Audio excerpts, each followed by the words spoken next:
মহিলা মোর্চা এখন কিন্তু সরকারে আসার পরও গলার জোর কিন্তু খুব বেশি বাড়েনি। জোরটা তো বাড়াতে হবে, তবে না লড়াই হবে। দেখুন, লড়াই বলতে আজ আর রাস্তায় বসে লড়াই নেই।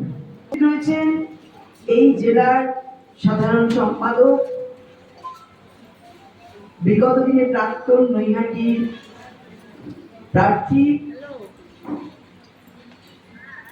রূপম মিত্র মহাশয়। উপস্থিত রয়েছেন রাজ্যের ভাইস প্রেসিডেন্ট মহিলা মোর্চা মহুয়া চক্রবর্তী। উপস্থিত আছেন 3 জিএস।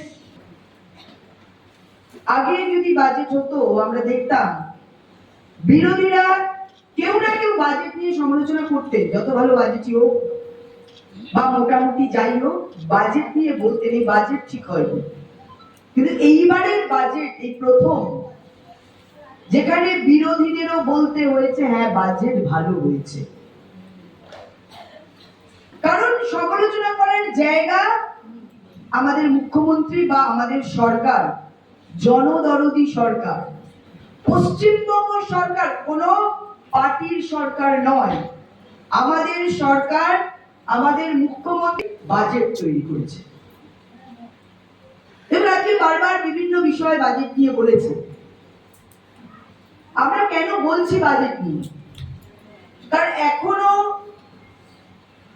অনেকে যারা বিনা কারণে সরকারের সমালোচনা করছে, অন্নপূর্ণা যোজনা কেন পাইনি? দেখুন, ভাবুন আজকে সরকারের বয়স মাত্র 1 মাস 23 দিনে যে 1,30,00,000 যে অন্নপূর্ণা যোজনা পেয়েছে, 1.5 কোটি ফর্ম জমা করেছে। সরকার বলেছিল আগে যে যারা লক্ষ্মী ভান্ডার পেয়েছে তারাই অন্নপূর্ণা যোজনা পাবে। প্রশ্ন করতে পারেন আপনারা, তাহলে পেল না কেন? সরকার সেইটা দেখতে গিয়ে দেখলেন আরে এ তো লক্ষ্মী নয়, এ তো কার্তিক রূপে বসে রয়েছে। সব তো কার্তিকরা লক্ষ্মী ভান্ডার নিয়ে গেছে, মানে একজন নয়, একজনের 4টে 5টা 6টা করে ট্যাক্সের পয়সা কিভাবে রাজনীতিকরণ হয়ে তাদের কাছে গেছে।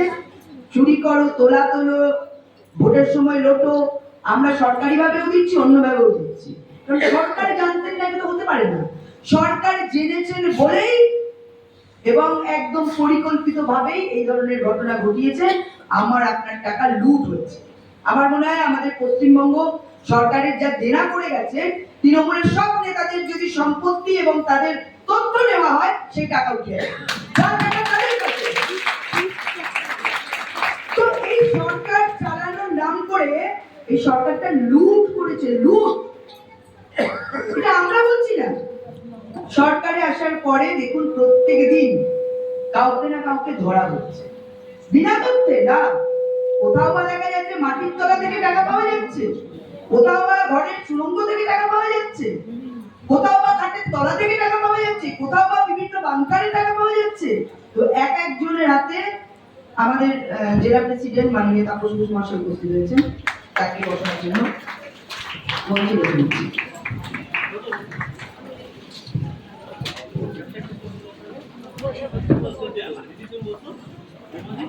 পরিকল্পিতভাবে চাপিয়ে দিয়েছে যে সরকার, যে বিগত দিনের সরকার, সেটা আপনারা দেখতে পাচ্ছেন। এই সরকার সমালোচনা করেছিলেন সিপিএম এর, কিন্তু ভাবুন যখন এই সরকার এসছে কোন সিপিএম এর নেতাদের দেখেছেন ভোটে যে চুরি করেছে কে ধরেনি? কারণ মিলিজুলি হরিকার হারি জিতি নাইলা, সিপিএম এর চোরদেরই ঢুকিয়ে একসাথে চুরি করে আরো মহিলীয় করে তুলেছে। আমাদের মধ্যে জেলার জিএস চন্দন মুখার্জিও রয়েছে, তাকেও আমি ডেকে নেব মঞ্চে। বিভিন্ন ভাবে কাজে লাগাতেন, কিন্তু সেলফ হেল্প গ্রুপটা অটল বিহারী বাজপেয়ীর সময় এই সেলফ হেল্প গ্রুপ তৈরি করা হয়েছিল এবং এই সেলফ হেল্প গ্রুপে বিভিন্ন ভাবে তাদের লোন দিয়ে, ব্যাংকের মাধ্যমে তাদের ট্রেনিং দিয়ে, তাদের প্রশিক্ষিত করে বারবার করে তাদেরকে স্বনির্ভর করার চেষ্টা হয়েছে। কিন্তু আমরা দেখেছি বিগত সরকার সেখানেও আনন্দধারা ট্যাগ লাগিয়ে যেভাবে দুর্নীতি হয়েছে, নয়ছয় হয়েছে, এই মহিলাদের সেখান থেকেও বঞ্চিত করেছে। তো আমাদের সরকার আসার পর তাদেরকে নিজের পায়ে দাঁড়ানোর জন্য, ছোট ছোট ব্যবসা করার জন্য তারা যাতে নিজেরা স্বনির্ভর হতে পারে সেই জন্য প্রচুর টাকা এই খাতেও বরাদ্দ করা হয়েছে। শুধু তাই নয়, মহিলাদের জন্যও রঙিন মাছ দেওয়া।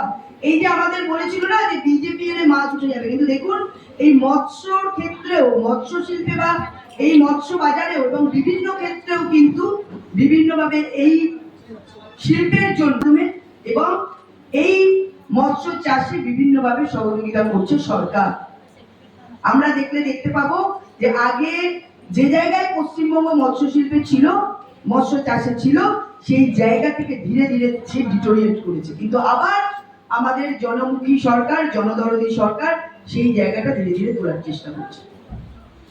আজকে আমরা মূলত মহিলাদের বাজেট নিয়ে বলছি, কারণ যেভাবে মহিলাদের রাত 8টার পরে বেরোনো বারণ, বা যেভাবে বিগত সরকারে মহিলারা অত্যাচারিত, নিপীড়িত হয়েছে, যেভাবে এই সরকারের বিভিন্ন প্রকল্প থেকে বঞ্চিত হয়েছে, এবং তার ফলে যেভাবে 1% ভোট দিয়ে মহিলারা প্রতিবাদ করেছে যে আমরা এই সরকারের সাথে নেই, সেই জন্যই সরকার সবার আগে মহিলাদের জন্য এত ভালো বাজেট তৈরি করে দিয়েছে, যেগুলো আপনারা বিগত সময়ে এরা বললেন। শর্মিষ্ঠাদি বলেছেন, রূপকদা বলেছেন, মৌহাদি বলেছেন। তো সেই জন্য এই বাজেট যেভাবে করা হয়েছে, সর্বক্ষেত্রে মহিলারা বিভিন্নভাবে সুযোগ সুবিধা পাবেন। সেই জন্য আপনাদের বলবো যে আপনারা যে বাজেটের বিষয় বিন্দুগুলো আপনারা শুনলেন বা যেগুলো জানলেন, আপনাদের হাতে কারোর কাছে খাতা নেই, আপনারা এইগুলো যারা এখানে জেলার যারা রয়েছেন তাদেরকে বলবো হোয়াটসঅ্যাপের মাধ্যমে বিষয় 1,30,00,000 দিয়েছে, আরো জমা আপনারা দিন, অনলাইনে করুন। অনেক ক্ষেত্রে দেখা যাচ্ছে যারা পাওয়ার যোগ্য নয়, ডিবিটি লিংকের মাধ্যমে অনেকের কাছে চলে যাচ্ছে, কিন্তু সেইগুলো পুনরায় স্কুটিনি করে আমার কাছে কালকেই অলরেডি মাননীয় মুখ্যমন্ত্রী একটা পিডিএফ করে তার বার্তা পাঠিয়েছে, যেগুলো আমরা গ্রুপের মধ্যে দিয়েছি, আপনারা গ্রুপটা ফলো করলে সেই বিষয়ে জানতে পারবেন। সেই জন্য এরকম কোনো চিন্তা নেই, যারা পাওয়ার যোগ্য তাদের কাউকেই সরকার বঞ্চিত করবে না, সবাই পাবে, কিন্তু সেটা যেন সঠিকভাবে পায়। আগের সরকারের মতো যেন লুট না হয়, যারা পাওয়ার যোগ্য নয় তারা পেয়ে গেল, যারা পাওয়ার যোগ্য তারা বঞ্চিত হলো, সেটা যেন না হয়। সেই জন্য হয়তো একটু দেরি হচ্ছে, কিন্তু দেরি তো বলা মানে এটা আমাদের অনেক বেশি সরকারের কাছে আমরা চাইছি বলে, কারণ মাত্র 1 মাস 23 দিনের মাথায় যে ধরনের অন্নপূর্ণা যোজনা যে পরিমাণ দিয়েছে এবং যেভাবে যে বাজেট করেছে, এর থেকে সাধুবাদ দেওয়ার মতো বা অভিনন্দন জানাবার মতো ভাষা আমাদের কাছে নেই। সেই জন্য এই অভিনন্দন শুধু আমরা নয়, যাতে অন্যান্য মহিলারা যারা আমাদের ভোট দিয়েছেন, যারা এই সরকারের প্রতি আশা রেখেছেন, তারা সবাই জানে, এবং তাদের সাহায্য করা, তারা কিভাবে পাবে, আয়ুষ্মান কিভাবে পাবে, এই যে 33% মহিলাদের আরক্ষণ করেছে চাকরির ক্ষেত্রে, বিভিন্ন 1,00,000 পদ, তাতে যখন চাকরি পাবে তখন কিন্তু মহিলারাও পাবে সেই 33%। তো এটা কিন্তু লাগু করে দেখালেন। আমরা যে সংকল্প পত্রে যে বিষয়গুলো আমরা রেখেছিলাম, আজকে ভাবুন 38% দিয়ে 18% দিতে 20% এই সরকার আসতে বাড়িয়ে দিয়েছে। ভাবতে পারছেন কত টাকা 20% বাড়িয়ে? তাহলে আগের সরকারকে কিছু বাড়াতে পারতেন না? পারেননি, চেষ্টা করেননি। তো এই সরকার 38% দিয়ে দিচ্ছে। সেই ডিএর মধ্যে মহিলারাও আছে, যারা চাকরি করে, আজকে সিভিক ভলেন্টিয়ার মহিলারাও আছে, তাদেরকে 10,000 টাকা মাইনে ছিল 12,000 টাকা। প্রত্যেকটা ক্ষেত্রে, প্রত্যেকটা খাতে অর্থ বাড়ানো হয়েছে, প্রত্যেকটা খাতে। শুধু আশা কর্মী নয়, আইসিডিএস হয়েছে, অঙ্গনওয়াড়ি হয়েছে, মিড ডে মিলে হয়েছে, সমস্ত জায়গায়, সব জায়গায় এই টাকা কিন্তু বাজেটে বাড়ানো হয়েছে। সরকার আপনাদের জন্য চিন্তা করছে, কিন্তু আমরাও সেই সরকারের বার্তাটা, আপনাদের পাশে দাঁড়ানোর যে বার্তা সরকার দিয়েছে, সেটা আমরা যাতে সবার কাছে পৌঁছে দিতে পারি। অবিলম্বে এখানে ঢুকে পড়েছে অনেকেই, ভাবছে আমরা মনে এখন বিরোধী হব, আমরা অপপ্রচার করবো। সেই অপপ্রচারটাকেই আপনাদের আটকাতে হবে এবং সঠিক তথ্য পৌঁছে দিয়ে সেই মহিলাদের সহযোগিতা করতে হবে, তারা যাতে এর বেনিফিট পায়। এই জন্যই আজকে এই আলোচনা। এছাড়াও আপনাদের কিছু বিশেষ কর্মসূচি দেওয়া হয়েছে। সেটা হচ্ছে আপনারা দেখছেন বিভিন্ন জেলায় জেলায় 25শে জুন থেকে 25শে জুলাই আমাদের দীনদয়াল মহাপ্রশিক্ষণ বর্গ চলছে, কিন্তু আমরা মহিলারা যারা কার্যকর্তারা এখানে আছি সবাই তো আমরা সেখানে উপস্থিত হতে পারছি না। কারা উপস্থিত হচ্ছে? সেই মন্ডলের যে মন্ডল প্রেসিডেন্ট এবং 2 মন্ডল জিএস, সেইখানে বসবাসকারী কোনো মহিলারা সেই মন্ডলে যদি জেলার পদাধিকারী থাকে, যদি রাজ্যের পদাধিকারী থাকে, তারা সেখানে সেই জায়গায় অবশ্যই অংশগ্রহণ করবে অ্যাকচুয়ালি। কিন্তু বাকি তো আমাদের 31 জনের কমিটি আছে, জেলার 61 জনের কমিটি আছে, হয়তো জেলা সেখানে ইনভলভ হলো, বাকিরা। সেই জন্য আপনাদের কাছে ডিজিটাল লার্নিং অর্থাৎ এই ডিজিটালি ট্রেনিং আপনাদের সরল অ্যাপের মধ্যে গিয়ে প্রত্যেক মহিলাদের জেলাতে 61 জন এবং মন্ডলে 31 জন করে আমাদের এই ডিজিটাল ট্রেনিং নিতে হবে। তাতে আপনারা যদি বুঝতে না পারেন, আমাদের জেলার আইটি আছে, আপনারা চাইলে প্রত্যেক মন্ডল থেকে মাদারের যারা আইটি আছে তারা সহযোগিতা করবে, এবং আপনারাও এখানে যারা জানেন তারাও আপনারা বিভিন্নভাবে সহযোগিতা করতে পারেন, এবং বাড়ির বাচ্চারাও এখন এই ব্যাপারটা জানেন। সরল অ্যাপে গিয়ে যদি আপনারা দেখতে চান আমি সেটাও দেখাতে পারি। আপনারা সেইভাবে আপনারা কারা কারা এখানে ডিজিটাল লার্নিং করেছেন,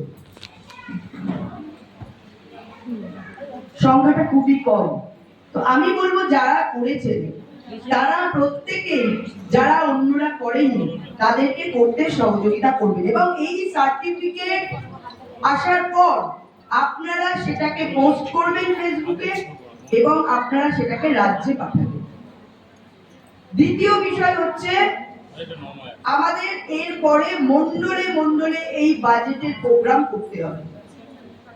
আমাদের যারা মন্ডল স্তরে আমাদের 31 জনের যে কমিটি থাকবে, বুথ থেকে আপনারা চেষ্টা করবেন 5 জন করে মহিলা এবং সেলফ হেল্প গ্রুপ যারা আছে তাদেরকে নিয়ে আপনারা মন্ডল স্তরে এই বাজেটের কার্যক্রম করবেন, এবং তার সাথে সাথে আপনারা এই ডিজিটাল লার্নিংটা আপনারা কিন্তু চালু রাখবেন, ডিজিটাল প্রশিক্ষণ যেটা রয়েছে। এবং আপনাদের যাদের যাদের এখানে জেলা এবং মন্ডল স্তরের পূর্ণাঙ্গ যে কমিটি সেটা করে আপনাদের 5 তারিখের মধ্যে দেওয়ার কথা ছিল, কিন্তু আমার মনে হয় না সেটা হয়েছে। এখনো মন্ডলের সব এসছে, মন্ডল আসে, তো আসার পরে আপনারা 8 তারিখের মধ্যে আপনারা প্রত্যেকে সেই কমিটি জমা দেবেন, এবং তারপরে আমাদের মন্ডল স্তর এবং জেলা স্তরের কার্যকারিণী শুরু হবে। তো সেই জন্য আপনারা এখন থেকে প্রস্তুত হন। পার্টি সবার জন্য ভাবছে। দেখুন, একটা জায়গার অর্ধেক মহিলা অর্ধেক পুরুষ, পৃথিবীর মধ্যেও যেরকম, দেশের মধ্যেও সেরকম, রাজ্যের মধ্যেও সেরকম, জেলাতেও আপনি যদি ভোটার লিস্টে দেখেন অর্ধেক নারী অর্ধেক পুরুষ। তো আপনারা যদি নিজেদের শক্তিশালী করতে পারেন, আজকে তাপস চাইছে যে মহিলাদের ডাকবো, কিন্তু যদি এখানে আপনারা 1000 মহিলা থাকে, ও কিন্তু মনে মনে ভাববে যে আমি একটা যদি কার্যক্রম করি তাহলে ওদের তো 1000 মহিলা আছে, তাহলে আমি রাখবো না, চাইলেও তাকে রাখতে হবে। এটা বাস্তব, আমি একটা উদাহরণ দিলাম, এটাই বাস্তবতা। কারণ দেখুন, আপনার যদি শক্তি না থাকে আপনাকে কেন সে গুরুত্ব দেবে, এটা তো বাস্তব কথা বলছি। সেই জন্য আপনাদের এই যে 33% আরক্ষণ, আপনারা একটু আগে দিদি বলছিলেন 50% কিভাবে, আপনারা বলুন, আপনারা নিজেরা বলুন, আমাদের এই 7টা বিধানসভায় কজন মহিলাকে আপনারা বলতে পারবেন যে এরা বিধানসভার ক্যান্ডিডেট। আপনাদেরও সেইভাবে নিজেকে তৈরি করতে হবে। আগামী 20 দিন পঞ্চায়েত আছে, পৌরসভা আছে, আপনাদেরও মানুষের কাছে যেতে হবে, মানুষের কাছেও আপনাদের সেই আস্থা, নিজেদের উপর বিশ্বাস নিজেদের তৈরি করতে হবে। তখন আজকে জেলা প্রেসিডেন্ট সামনে বসে রয়েছে, আমি বলছি, তারাও ভাববে যে হ্যাঁ, এখানে এই মহিলারা তৈরি হয়েছে, কারণ আমাদের 50% রিজার্ভেশন, তো অতএব এই মহিলাকে দিতে হবে। কিন্তু সেটা আপনাদের কাজের মাধ্যমে। আজকে যদি একটা মন্ডলে আপনারা ভালোভাবে একটা ক্ষমতা, একটা শক্তি তৈরি করতে পারেন, মাতৃশক্তি, নিশ্চয়ই আপনার কথা সবাই ভাববে, ভাবতে বাধ্য, কারণ কাজই শেষ কথা বলে। দেখুন, আজকে আমরা বারবার মানুষের সামনে, আজকে অভয়া থেকে শুরু করে, আজকে কামদুনি থেকে শুরু করে, পার্ক স্ট্রিট থেকে, হাসখালি থেকে, সমস্ত বিষয়গুলো তামান্না থেকে শুরু করে আমরা আগে আন্দোলন করেছিলাম যে এই সরকার অন্যায় করছে, কিন্তু দেখুন আজকে সরকারে আসার পর সেই বিরোধী দলনেতা আমাদের মুখ্যমন্ত্রী সমস্ত জিনিসের জন্য আলাদা করে তদন্ত শুরু করেছে এবং তারা ধরা পড়ছে।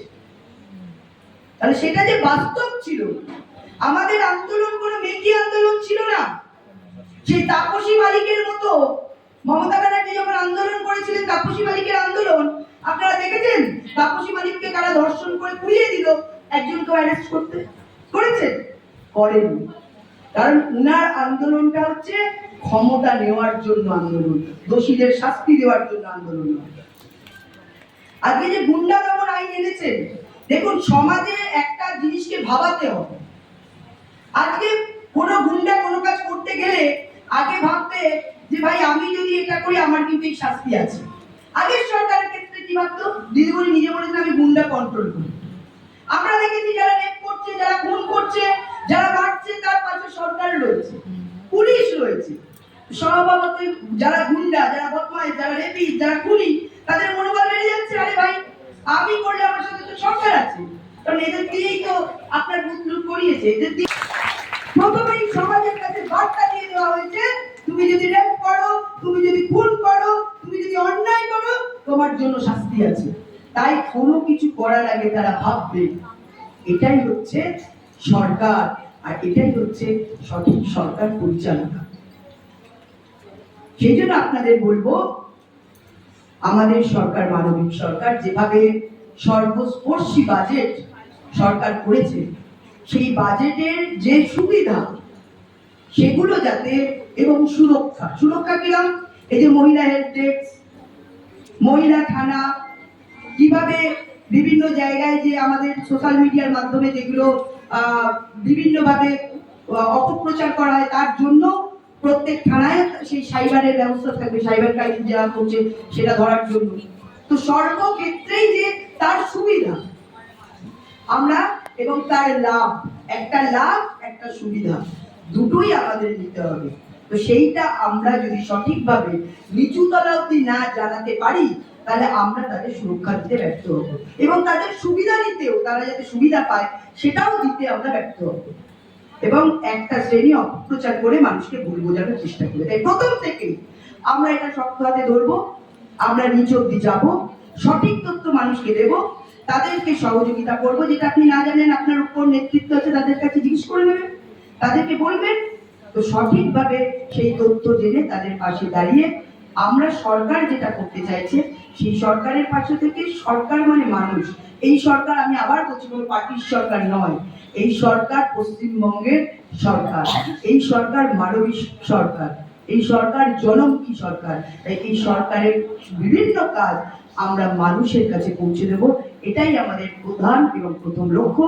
এবং সংগঠনের মাধ্যমে আমরা আরো বেশি শক্তিশালী সংগঠন করে সমস্ত বিষয়, যা যা কাজ আমাদের সংগঠনের মাধ্যমে দেওয়া হবে, সমস্ত কাজকে 100% পূরণ করে আমরা আগামী দিনে আরো শক্তিশালী পশ্চিমবঙ্গ, সোনার পশ্চিমবঙ্গ তৈরি করব। যা আমাদের স্বপ্ন ছিল, যা ডক্টর শ্যামাপ্রসাদ মুখার্জির স্বপ্ন ছিল, তার বাস্তবায়ন আমাদের নারীদের মাধ্যমেই হবে।